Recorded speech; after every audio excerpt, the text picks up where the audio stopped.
Tin শেডের ছোট্ট একটি দোকান, কিন্তু সেই দোকানের সামনেই অপেক্ষা দূর দূরান্ত থেকে আসা বিভিন্ন শ্রেণী পেশার মানুষের। খাবার প্রেমীদের নতুন গন্তব্য এই ছোট দোকানগুলোকে ঘিরে সচল কেরানীগঞ্জের রুহিতপুরের অর্থনীতি। মাসিক 12 থেকে 15 লাখ টাকার বিক্রি হয় এখানে। বলা যেতে পারে ছোট্ট এই দোকান ঘিরেই যেন সচল পুরো এলাকার অর্থনীতি।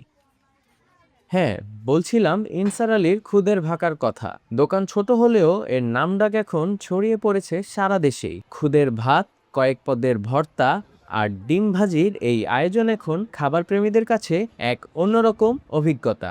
এটা আমাদের এখানে মেন হচ্ছে খুদের ভাকা, এটার সাথে ভর্তা আছে, ডিম ভাজা আছে প্যাকেজ, আর এক্সট্রা গরু মুরগি থাকে শুধু শুক্রবার। আপনার প্যাকেজটা 75 টাকা ভর্তা আর ডিম ভাজা সহ, আর গরু মুরগি ওইটা আলাদা। আপনার 6-7 রকমের ভর্তা থাকবো প্যাকেজে, একটা ডিম ভাজা থাকবো, 75 টাকা মোট। প্রায় 17 থেকে 18 বছরের পুরনো এই দোকান শুরুতে মূল সড়কের পাশেই ছিল। বর্তমানে একটু ভেতরে সরিয়ে নেওয়া হলেও কমেনি মানুষের ভিড়। সকাল থেকে রাত পর্যন্ত চলতে থাকে বিক্রি। ডেক হিসাবে আর কি, যেমন 1 ডেক, 1.5 ডেক, 2 ডেক এরকম রেগুলার।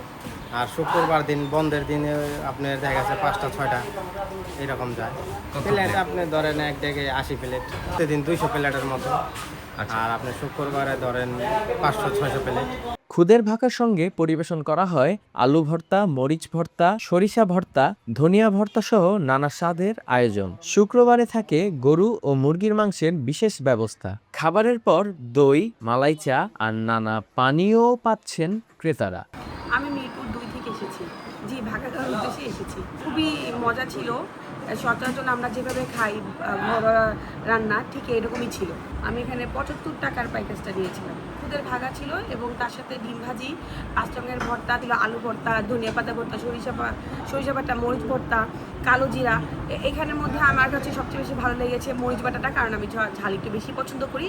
শুধু স্থানীয় নয়, ঢাকার বিভিন্ন এলাকা থেকেও আসছেন মানুষ। সামাজিক যোগাযোগ মাধ্যমে ভাইরাল হওয়ার পর আরও বেড়েছে জনপ্রিয়তা। আমার কাছে সব থেকে বিশেষ করে মজা লাগছে আম মাখাটা, এটা খুবই সুন্দর হয়েছে। ওনারাই দিয়েছে কমপ্লিমেন্টারি হিসেবে। আচ্ছা, দূর থেকে আসছি কষ্ট করে, তাই। যেহেতু এখানে আমাদেরই বাসা, তো আমরা এখানে মানুষের মুখে অনেক শুনতে পারছি যে এখানে অনেক ভালো খুদের ভাকা পাওয়া যায়, ভর্তা পাওয়া যায়। তো আমরা সেই জন্য এখানে ট্রাই করতে আসছি। আসার পরে আমরা টেস্ট করলাম, ভর্তাগুলো খুবই মজার ছিল, খুদের ভাকাটাও খুব ঝরঝরা ছিল, খুবই মজা ছিল। স্পেশালি আমার কাছে সরিষা বাটা ভর্তাটা খুব মজা লাগছে। আর এখানকার যেহেতু আশেপাশে খোলামেলা পরিবেশ, গ্রামীণ পরিবেশ, তো সব কিছু মিলায়া খুবই মজা লাগছে। এখানে আমি গত 2-1 বছর ধরে আসতেছি। ইনশাল্লাহ এখানকার খাবারের মান যদি এরকমই থাকে তাহলে ভবিষ্যতেও আসার ট্রাই করবো এবং আসার ইচ্ছা আছে। সাধারণ খুদের ভাতকে ভিন্ন স্বাদে পরিবেশন করেই মানুষের মন জয় করেছেন ইনসার আলী। গ্রামীণ পরিবেশ, ঘরোয়া রান্না আর কম দামে ব্যতিক্রমী আয়োজন, সব মিলিয়ে খুদের ভাকা এখন কেরানীগঞ্জের জনপ্রিয় এক খাবারের নাম। যেহেতু সারা বাংলাদেশের মোটামুটিভাবে এই ইনসার আলী খুদের ভাকাটা ভাইরাল হয়েছে, অনেক দূর দূরান্ত থেকে এখানে লোক আসে। তো সেই হিসেবে আমরা এলাকার আমাদেরও খাওয়া হয় মাঝে মধ্যে, আমরাও ওখানে খাই। খাবারের মান ইনশাল্লাহ অনেকই মোটামুটি ভালো, তা না হলে তো এত দূর থেকে লোক আসতো না এখানে।